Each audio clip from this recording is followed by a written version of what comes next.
Welcome to the Glen Alex Show.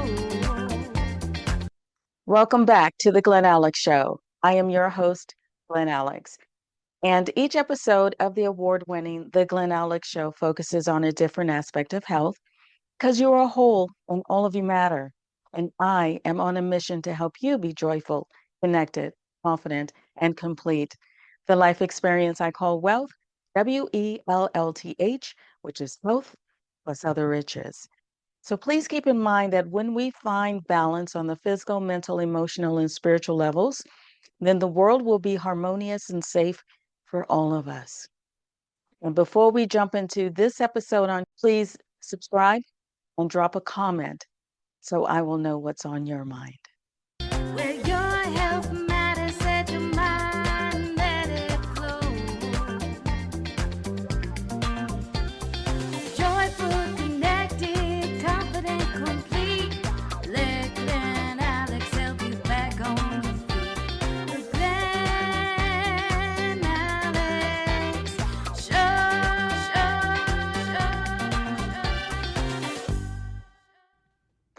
Please help me welcome my guest, Matt O'Neill, to the Glen Alex Show. Matt is the happiness coach and author of Good Mood Revolution, Igniting the Power of Conscious Happiness. Matt's work has positively impacted the lives of over 100,000 people globally. Matt emphasizes overcoming negative thought patterns by understanding 8 bad moods, and his practical, real-world approach to happiness can inspire you to unlock lasting joy. Matt, welcome to the Glen Alex Show. Glenn, I am so happy to be here with you. Oh my goodness, I'm happy to be with you as that you're here as well. When I came across your profile on Podmatch, I'm like, okay, we need to talk. Yes, and how about you being a top 10% global podcast? Oh, thank you. Thank you. Thank you. Congratulations. Thank you. I appreciate that. A As lot you of know, hard work. it's a lot of work. Yes. Thank you. Now, as I went through your book, there's like a ton of nuggets in there. Unfortunately, we won't get to everything that I would love to cover, though I pulled out some pieces that we can focus on. Before we get started, though, just tell us what led you to this work. I was called to it. I was called to it from a young age. I found a paper from my fourth grade class, and it said, "What will you be when you grow up?" And I had written down a writer. Okay. And I published my book when I was 42 years old. So and then I found this paper after the fact, but Okay. somehow my fourth grade self knew that I was going to be a published author one day. And it's just really cool. But then I had a calling, and I can't explain it other than I had to write a book about helping people feel happier. I was compelled. It was definitely a spiritual calling, and I wouldn't have been able to have a life without regret if I hadn't followed it. That is amazing. And thank you to your fourth grade self for putting you on this path. And for the adult you for listening, because sometimes we just ignore those childhood knowings and we'll fall into other kinds of traps. So thank you. Now, your book, The Good Mood Revolution, talks about choosing happiness. Define for us what happiness is for you. Happiness is something that we all know. It's this feeling of joy and of peace and of ease and of love and of appreciating beauty. It's the absence of feeling upset. It's the absence of boredom or depression or anxiety or agitation. And those are the things that get in the way of it. So those are the eight bad moods. The eight bad moods are the things that get in the way of our peace and our joy and our love.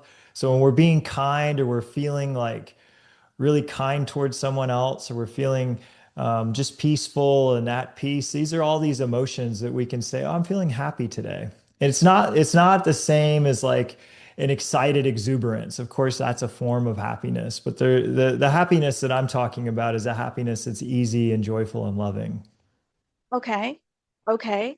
So just give us the list of the eight primary bad moods. There are many bad moods, but they're all going to fit into one of these eight categories. Okay. And each of the bad moods has a signature lie, a thought pattern that we believe. And because we believe this particular thought pattern, the mood shows up. The moods are here to trick or to help us actually, but they don't feel good. And they can be constructive if we take constructive action, but most people don't know that these moods are just messengers and that they're messengers to help us act in a certain way.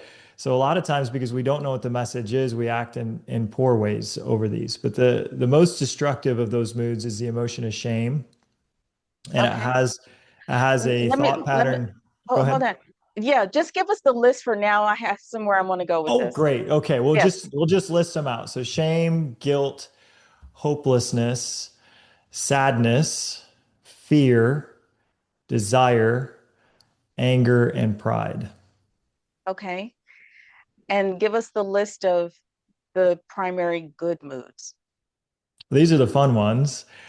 The interesting thing is it starts with humility. Okay. Humility is the antidote to pride. And pride is the pinnacle of ego. Hmm. It's the pinnacle of, and ego is this version of ourselves that thinks it has to win and conquer and be better than um, and achieve and do all these things. And it's not a happy state. So the antidote to that, when we finally transition out of the bad moods and into good, is humility. It's the starting place. And then it's responsibility. And this is taking responsibility for everything in our life. And from there, we move to confidence. We feel a confidence in who we are and what we stand for. Then my favorite good mood is gratitude. And from gratitude, there's a mood called acceptance, then love, then joy, and then finally peace. And those are the eight good ones. Those are all good ones. They're so good. Okay. Okay. Now you did jump ahead to another question that I had was the um are the moods, the bad moods and the good moods, are they opposites? Are they connected? And you connected humility with pride. Are Mhm. there those similar relationships between the other seven good and bad moods? It's actually a scale. So you move up it. And Okay. each mood up on the next level, so from humility to pride, so humility or pride is mood 8, and then humility is mood 9.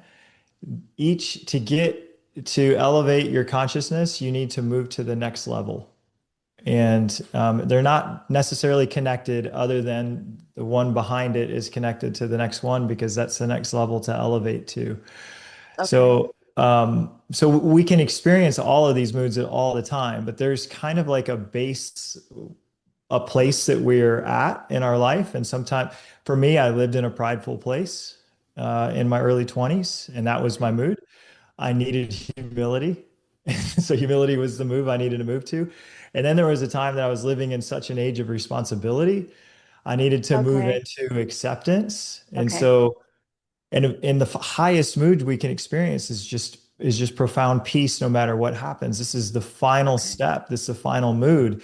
But the bad moods also move one at a time. So they're all connected in that if the person who's suffering the most, who's causing the most damage in the world is living in mood number one. That's shame. Okay. Okay. And that is, or is that the progression of moods that you discuss in the book? It is. It's the Okay. progression. And it's a lifelong journey. Like we want to live in the highest moods. And a lot of times we fancy ourselves that we're there. But I don't have pervading peace all the time, no matter what happens. I'm Right. not at the highest level. That's like a saint, you know, it's someone who's very, very spiritually aligned with God and trusts everything is okay at all times. Like that is a really amazing human being. My goal is to be in the mood of love, like to just be loving all the time, no matter who the person is and what's going on. That's my next progression. It's where I'm moving to. Okay. Okay. Curious though, and this was very striking to me as I went through your book, is um, I have a lot of clients who talk about being happy, and it's this for them, it's this perennial state of no problems, right? Yet That doesn't exist. that's part of your acceptance mood, right? So Yeah. in striving to be happy, okay, in your book, happiness is not an individual mood. Hmm. It's the composite of the eight moods that you do discuss. Am I perceiving that the way you meant it? Yeah. Yeah, absolutely. I mean, if we're going through a hard time, and we do, like that's just the recipe of living. We're alive, we're going to go through a hard time. If we're going through a hard time, um, we're not going to be joyful. Like that's just the way it is, but we can be in a good mood of acceptance.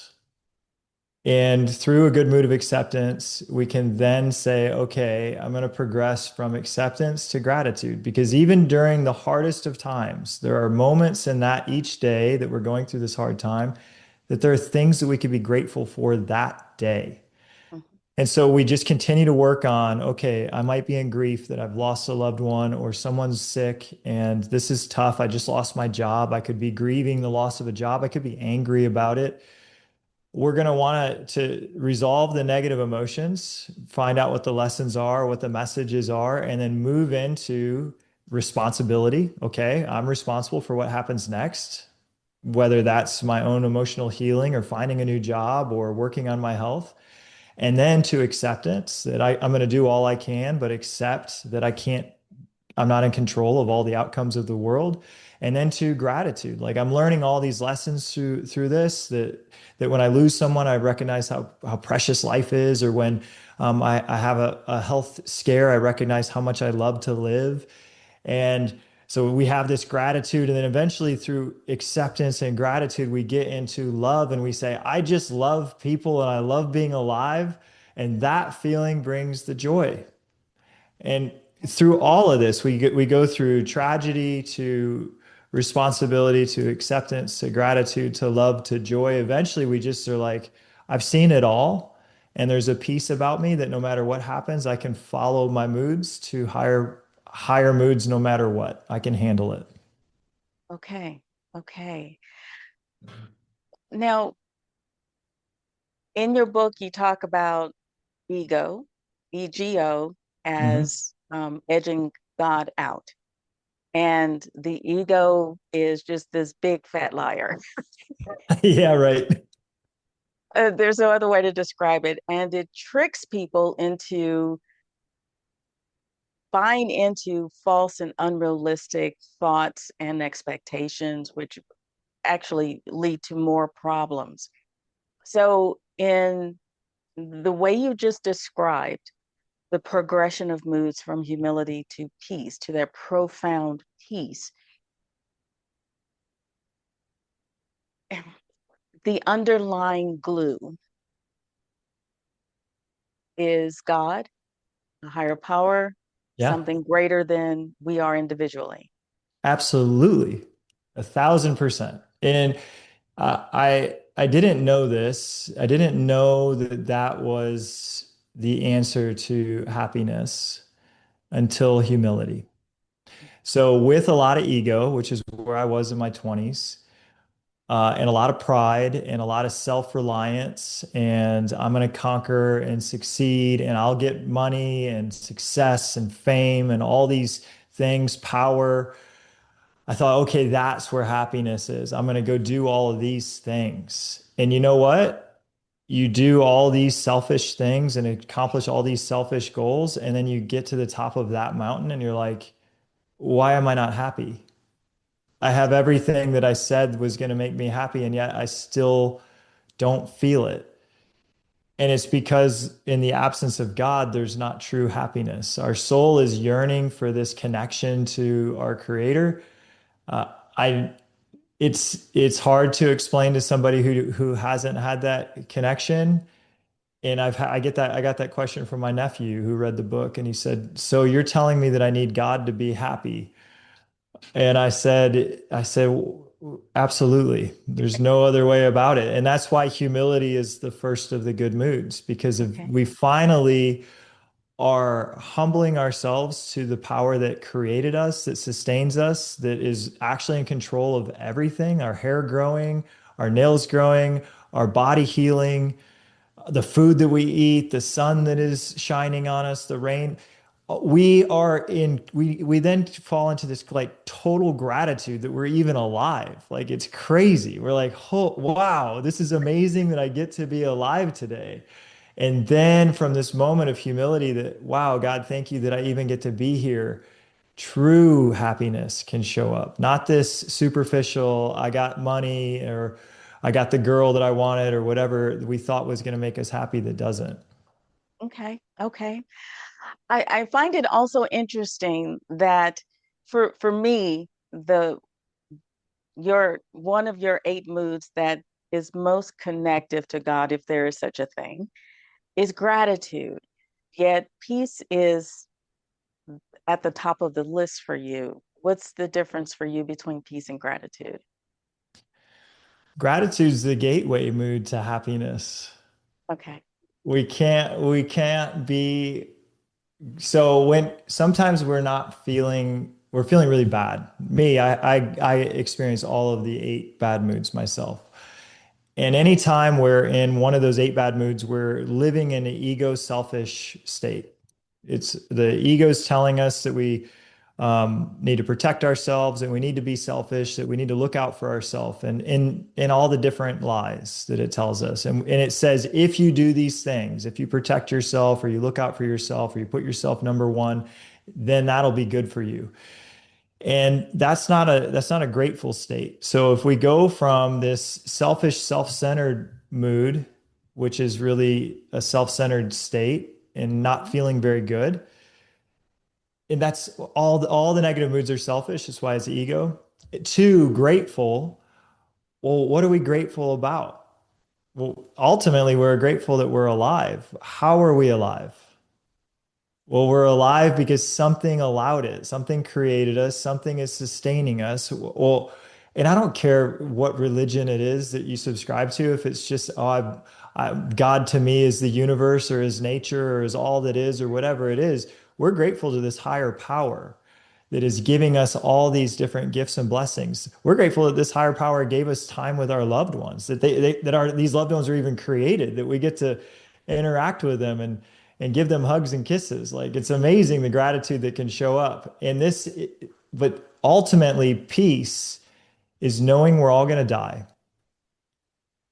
Okay. and knowing that we're still going to be okay.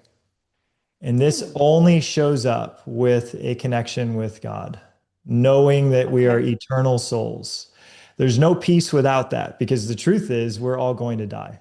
All the people we Yeah. love are going to get sick and die. We're going to get sick and die. That until we address that, it there can be no peace and there can really be no happiness because we start to wonder what's it all for? Like what is this all for? If we just get sick and die and people that we love get sick and die, like there's an anxiety that continues to hang around until we recognize that we are eternal and everyone who's ever passed that we love is still okay and that we will be too. Okay. Okay. I love that. I really do love that. Um, I am tempted to get political, although I resist discussing politics because it can create such volatility and ego mindsets come out. Yeah. Yet, No, no, yet it's fine. It's fine. You know, the thing about politics is there's lovely people on both sides.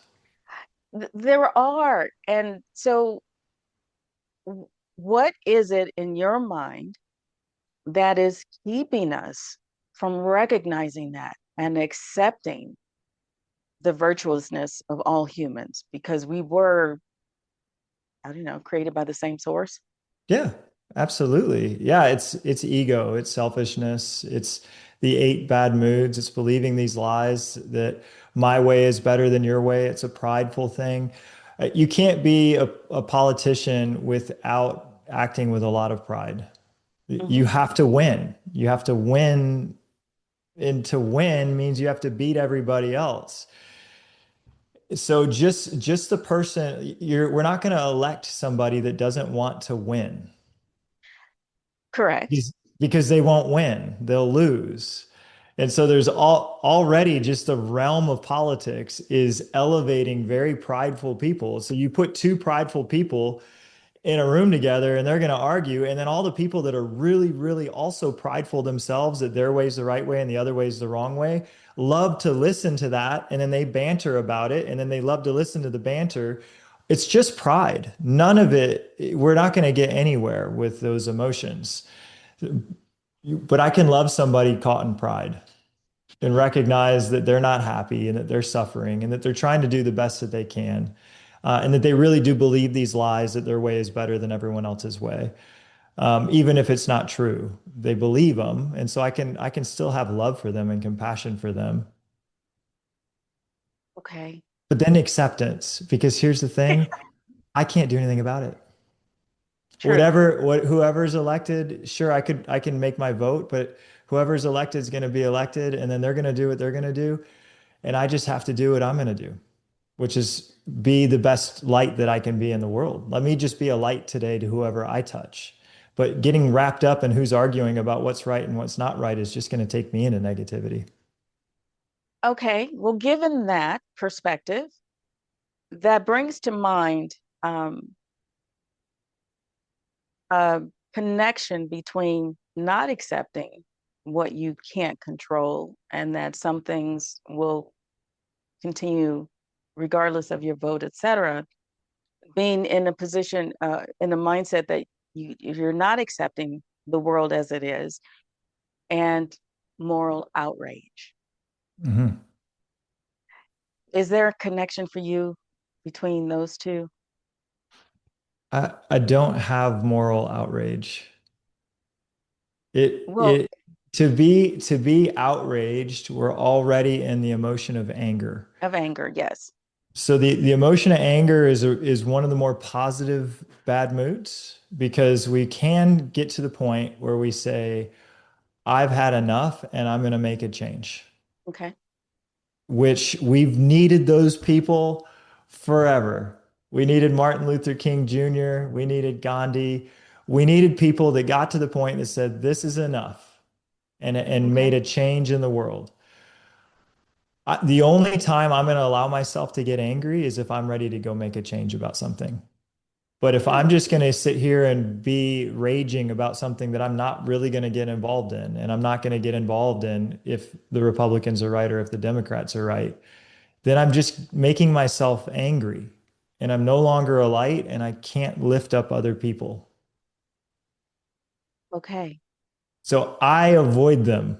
I just I I don't look at the political things. If someone is on social media and they make political posts, I mute. I don't need it. I just don't need the Okay. arguing. Okay. And But that's if what it's it's but there are things I'm very passionate about. I'm passionate about children who are sick. I was on the board of Make-A-Wish for 6 years. I just was at the Make-A-Wish ball. Like there are causes we can do something about the causes we're passionate about that we're willing to Mhm. do something about. Yeah, anger absolutely can be a call to action. Yet, what I'm getting a lot of people who are just steeped in anger and just are complaining and whining and complaining and whining and not moving into any constructive That's a trap. action. That's a It's a that is huge a trap. it's a it is each bad mood has a trap. What the trap of anger is it feels so good to be Because right. I'm powerful. Yes, Yeah. they're wrong and I'm right, and it's a sweet feeling of I'm going to get revenge and they're going to get what's coming to them. So there's a sweetness to being outraged, but Yeah. it's a trap. Unless we're going to so this is what I the way that I view anger as a positive is if I get angry and I look at myself and I look in the mirror and I say, what am I going to do? I never want to get angry and say that person should change because I have no Yes. control over that. Yes. I want to get angry about something that I haven't done and say, what can I do better? How could I live this value that I want them to live? So if I'm saying that person's living wrong, well, that's just a clue for me about how I want to be. So how could I be more of what I want? Hmm. And then I can be that change I want to see in the world. Okay. And collectively, if more individuals did that, That's why I wrote the book, Glenn. I know if we all elevate. So it is all about this progression of moods because if the world continues to get happier and more and higher consciousness over time, but we're still at like 7 out of 10 people are living below the line of good moods. So okay. 70% of the world is living in these prideful, egotistical, emotional states, or sad or depressed or anxious or angry or frustrated. That's just where we're at, which is why the most popular news headlines are feeding on our fear and the Yep. most popular television shows are anxiety riddled and like that's just where the consciousness of humanity is. But over time, humanity is actually getting more and more and more and more conscious. Look at how much tolerant things are even since the 1960s. Yeah. I mean, and now we're more tolerant of all kinds of different people and all kinds of different things. I'm not saying that we're a perfect society, but we're moving more in that direction. So I have a lot of hope for the future. Okay. Okay. Very good. Very good. Um, excuse me. Now, I don't want to give away your book. Let's I, give I, away I it. want, I want to I want, teach anything that's valuable. I know I get it. But although I want people to be intrigued enough to go and read your book and do the exercises and work through it themselves. Mhm. Now, you do give tips on how to reframe the lie and how to work through the lies of ego. And so there were five that stood out for me of the moods. So I'm going to um, tell you the tip that you give, and I want you to expand on it. Great. I'd love Okay. this. Okay. So the first one is wins. Count your wins. So, count your wins is the cornerstone habit that I used to become a more positive person. Okay. I was really hard on myself growing up, like demanded perfection, perfectionism, type A personality, achiever. And I was really hard on everyone around me. Okay. So, how we treat others is a window into how we're treating ourselves. Or another way to say this is how someone's treating you is a window into how they're talking to themselves. So, because I had really high standards for everyone around me, my standards for myself were even higher. And if I made a mistake, I was really hard on myself. So, I started to count my wins. And this is instead of pointing out all the things I did wrong every day and how I needed to be better, I started to say, well, what are 3 things I did right the day before? Okay. And I've been doing this for 12 or 14 years. I can't even remember when I started this, but it's been over a decade. And even this morning, so it's every single day, I get up with a cup of coffee and I start out by writing down what are 3 things I did well yesterday.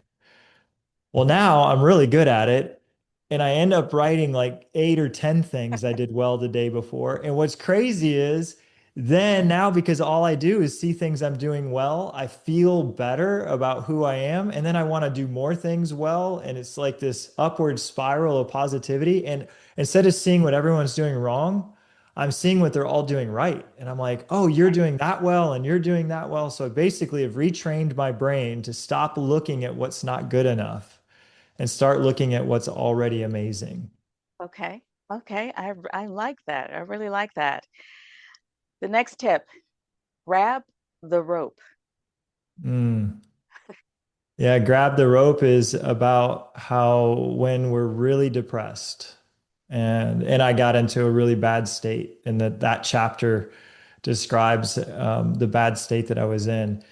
When we're really depressed, we need help. Hmm. We can't actually get out of a deep depression ourselves. So it says if you're really, really down, it's not as bad as you think, but you need to ask for help. And when somebody offers a rope to you or a hand, you have to grab it. So I was in a down place and I had friends offering help. And when we're really down, we were like, no, I don't need your help. Right. I got this. Well, I pushed them all away, and this is what we tend to do. And then finally one day I was like, what am I doing? I need to actually accept their help. I need them. I need help. And so it's admitting that's out of hopelessness. The emotion of depression is hopelessness and into the emotion of needing help, which is elevating up to the emotion of sadness, that I can be pretty sad about the way things have gone. And in sadness, we're actually leaning on other people. Like I'm sad. Hopelessness, we don't feel anything. We're like kind of apathetic. But when we ask for help, we're actually feeling sad about things and needing other people's support. Okay. Okay. I'm gonna stick on that one for a moment because since the pandemic, the level of hopelessness that I've encountered in my work is has grown exponentially, and a lot of clients will not grab that rope. Mm. There's help all around and dangling in front of them, yet it it help is this way. It should look like this. It only comes like this, and it should be all better tomorrow. And because it's not, they get even more hopeless and depressed. Yeah. And that's not the way it needs to be for them. Yeah. Is hope is there, and I like the story you share in the book too, about God sending the boat and the helicopter. I gave you three really good opportunities to save yourself. To grab the rope. Yeah. Grab the rope. And it wasn't the way you thought it should have been, so you denied the help. You denied the help. And life Yeah. often is not the way our little egos Mhm. imagine it. So, okay, Yeah, grab the rope. so we can pray for help. And that's what the story is illustrating. We've all heard a version of this story before about how I've asked God to save me, and I'm hanging over the side of a cliff, and somebody comes along and says, "Oh, here's a rope," and they're like, "No, I'm good. God said He was going to save me." And then a helicopter shows up, and like, "Here, jump in the helicopter." He's like, "No, I prayed for God to save me. I got this." And then all of a sudden, he falls to his death, and he sees God, and God's like, "What happened? I sent you the hikers and the helicopter, and that was me saving you." So Yes. when we're feeling hopeless, the first thing we want to do is pray for help, and whatever prayer looks like to you, and it doesn't just asking the universe for help, however that resonates, and then it's going to show up in a way that you didn't expect. Hmm. And your job when something shows up to help is to say, this was the answer to that prayer. It doesn't look the way I thought it was going to, but I'm going to accept this help. And as soon as we start accepting the help, we can start getting better. Absolutely. Absolutely. Thank you for that. Okay, the next tip, Wonder Woman, Yeah. Superman or Wonder Woman. Yeah, feeling confident in our body. So this is to conquer the emotion of fear Fear or anxiety usually makes us get into fight or flight or freeze mode. This is just Hmm. like the natural response of the body, and we get really small. Just you'll notice if you're feeling anxious, you'll feel like your chest tightening or your throat tightening. Everything starts to get smaller, and physically, we're breathing shallower, Hmm. and our chest and our whole body is starting to crumple in on itself, like in a protective, like think of yourself getting on a ball on the floor if a bear is attacking you and you're just moving into this protective position. That's how we feel when we're afraid of like a financial thing or a health thing. And in that position, our vision actually narrows, so we can't see other options, and we become less effective. It's not going to help us get out of the problem. So this is a tip of to get out of fear, we actually need to make ourselves powerful physically. And when I was in a really tough spot and I was feeling a lot of fear, I started to go to the gym each morning, and going to the gym and lifting weights and moving my body in a powerful way had these emotions. Instead of cortisol, which is the stress chemical, you start to get all these endorphins and other like oxygen floods your body, and you get really powerful feelings in your body. So sometimes when I get super stressed out, I put on my shoes and I stand up tall and I pull my chest up and I go for a brisk walk. And just moving our body is going to help us feel more powerful and ready to think of better answers than if we stay small. Okay. Love it. Movement, posture. Yes. Yeah. Okay. We touched on this one already. y- I'm sure there's more you might want to add to it, but challenges, dealing with challenges. Yeah, it's part of life. We're going to deal with them. The interesting thing is that these challenges are never sent to harm us. They are always sent to help us become a better version of ourselves. They're always sent to help us learn and grow. And so I have an exercise in the chapter on acceptance where I say, I want you to think of three of the biggest challenges you had in your life. Write them down on a piece of paper. And then I want you to write, what did you learn from that? And who did you become? And how did you become greater than your previous self because you experienced that challenge? And then after you do this with the first challenge, and I could think of challenges in my life like a dad who abandoned me. Well, I felt awful. It felt awful to be abandoned and think I was unlovable and that I didn't deserve a dad. But then what happened is what I learned from that was that I needed to be responsible and take care of myself. And then I became very responsible as a human being. And because of that, I started to achieve. And then because of that, I had good things that came to me in my life. And then eventually I'm like, wow, okay, well, I'm pretty broken emotionally because of all these beliefs I had about not being lovable. And then that led me on a whole path of learning all about emotions. And then I write this book about how to be happy. What if I had had this dad who treated me the way I wanted? The book wouldn't be here. My life would be It would be completely different. different. So Yes. ultimately, you look back at these challenges and you say, I wouldn't take them back. I don't want to relive it. But what I learned and who I became made me a better version of myself. I wouldn't take it back. And so then you look at that and you say, okay, well, if all of that, if that's true for all my past challenges and this current one I'm going through right now, I'm also going to learn, grow, and become a better version of myself. And so can I be blessing the challenge that I'm going through? Can I say thank you for this challenge because it's helping me become better? Okay. Okay. Very good. This one really grabbed me as well, personally and professionally too. And it's about raising the upper limits of happiness. Yeah, What this on earth is is that about? so is such a cool concept that our happiness is like a thermostat, and that if we get too, and the thermostat was set when we were kids. Hmm. So when I was a kid, I watched the way that my mom and dad interacted, and they would blow up and fight. And so we learn a lot of our personality is formed before the age of 7. There's a lot of science behind that. And so we don't even know it, but we become an adult and we have a thermostat in us that we're only allowed to be so happy. And then if we get too happy, we have to do something to bring our happiness back down.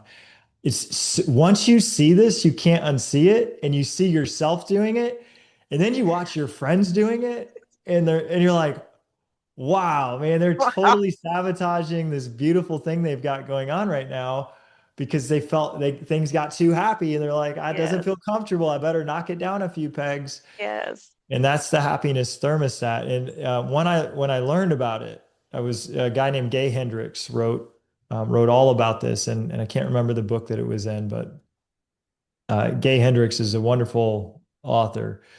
And I learned about it, and then I was about to pick a fight with my wife after we'd had a particularly long period of happiness and peace. And I didn't know it, but I was feeling uncomfortable that things were going so good. It's like almost like we're waiting for the other shoe to drop. Yes. So we make it drop. So I Yep. started to pick a fight with her over nothing. It was nothing. And she starts to respond and she's starting to fight back because she has her own thermostat and she knew that I was bringing us down a few pegs so that we could then feel comfortable and then we could build it back up. And I stopped in the middle of the fight and I said, "This is an upper limit thermostat problem. I actually have no fight with you. I have nothing to pick with you. We're fine. I'm sorry that I did this. I'm not even upset about whatever it was." And she's like, "Oh, okay, me too." And then we just like dropped it because we literally were just dropping our thermostat. And then because we fought through that uncomfortable feeling of that things are too happy for too long and we recognized we were about to sabotage it, we then just raised our thermostat. That okay, Okay. now we can be happier for longer. Over time, you can raise it and raise it and raise it and raise it and realize there's no other shoe that ever is going to drop. Okay. Okay.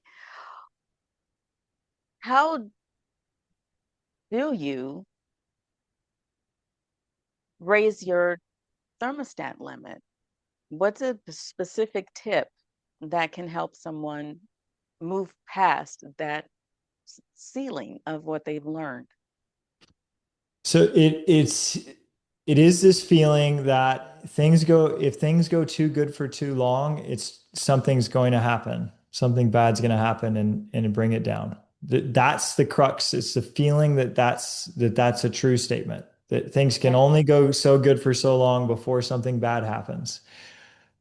If you have that belief, and I had that belief for sure, it was just programmed in me because things would go good in my childhood and then boom, my parents would have some massive blow up fight and it was very unhappy. And I'm like, oh, I knew it couldn't be this good for this long. And of course there has to be bad things that happen. And then in our own life, we're like, oh, things are feeling so good. And then boom, we get into a car crash or we get hurt or something happens, somebody gets hurt, and we're like, oh, I knew I couldn't be happy for that long. So the first piece is recognizing that that is an untrue statement. Okay. That things can, as good as things, this is the new mantra. This is a mantra I adopted as I was trying to reprogram this thought that the other shoe will drop. Is as good as things are, they keep getting better. Okay. So that became my new mantra. As good as things are, they just keep getting better and better and better. And it's so good now, I can't even wait about how good it's going to get. Like it's crazy. And then you're like, because the thought would come in that, oh, something bad's got to happen to bring this down because it can't get good for this long. And then I just started to reprogram that every time that thought came in, I would just say, no, as good as they are, they'll keep getting They'll better. keep getting better. And that also is a true statement. Okay. The real truth of this is, again, on a look of eternity. We're an eternal soul. Every experience, as we talked about earlier, every challenge adds to us. We grow, we become a greater version of ourselves. So even the challenges are blessings. So literally, as good as everything is, it keeps getting better and better and better so long as our mindset is that all of this is good for me. Then we don't have to Okay. sabotage. Then we don't have to pick fights that don't need to happen. Then we just get to live peacefully and loving and joyful and be fun and spontaneous and do cool things for people and be kind and like, and then we see somebody else being super mean and negative, and instead of reacting and pulling our or looking at the politics, right? Instead of going on social media to get our fix of how bad the world is and pulling our mindset down and getting back into our comfort zone of our thermostat, we just are like, you know what? Every time I go down that path or watch that show or look at that thing, it pulls me down. As good as it is, I don't want to be pulled down right now. Right. So I'm going to stay out of that because it's not needed for me. Okay. Okay. I love your work. I love the book. I think it's profound and it is reader friendly. So thank you for producing it. Thank you for living it. And um, before we part, is there one nugget, one takeaway you want the audience to have? Absolutely. It is that you are a wonderful light in the world and that they are listening to the right podcast because you truly are doing and living the work. So keep listening to Glenn. My gosh, you're talking about me. I didn't expect that. I am. You're amazing, Glenn. Well, I appreciate you. I truly appreciate you saying that. Thank you very much. It was heartfelt and I do appreciate it. Now, is there another nugget Oh, for the person listening. For the person for listening, listening? yes. The one thing I definitely want the person listening to know is that you are perfect.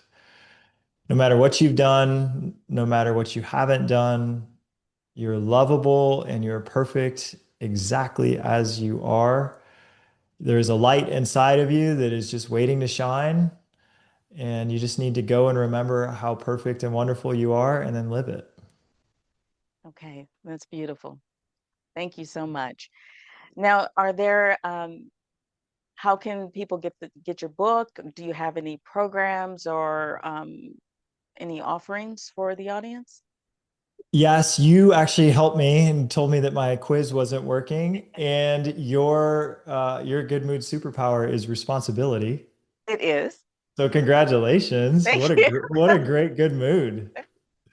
Yeah, you can take the quiz to see what your strongest mood is, what your strongest good mood is. That's at mattoneil.com. And it's the Good Mood Superpower Quiz.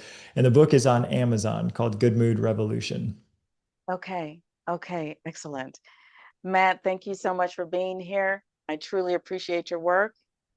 Keep it up. Thank you, Glenn. You too. Okay. Take care. Thank you for tuning into this episode of the Glen Alex Show. We really hope you learned how you can choose your mood and how you can choose to respond to life's challenges so you can still be joyful and loving. Please like, subscribe, and share this episode. Refresh your spirit with a nourishing thought.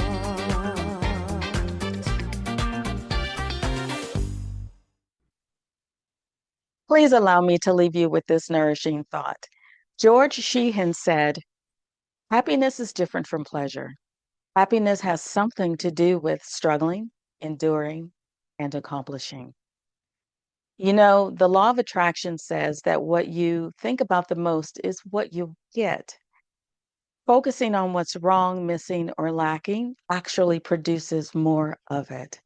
So if you truly want peace, joy, love, and harmony in your life, then choose it, then behave it. You see, it's not enough to just say, I want. Action, actions that support and nurture your desire are required to make it happen. Please don't get me wrong. I am not talking about pretending that everything is okay when it's not, nor am I talking about ignoring issues. Life happens. and human emotions do get triggered. However, when challenges arise, and they will, you can choose how to respond to them. For example, I once vented to a friend about someone who was disrespectful to me. After a while, a friend said, you can let go of that anger. I thought about it, then responded to her with, I will when I'm through with it. Not long afterward, I chose to consciously process my anger, was able to release it, and then reset to my typical joyful mood. Yes, stuff happens. Still, you can choose how to respond. And you can also choose your mood and happiness by focusing more on what you do want.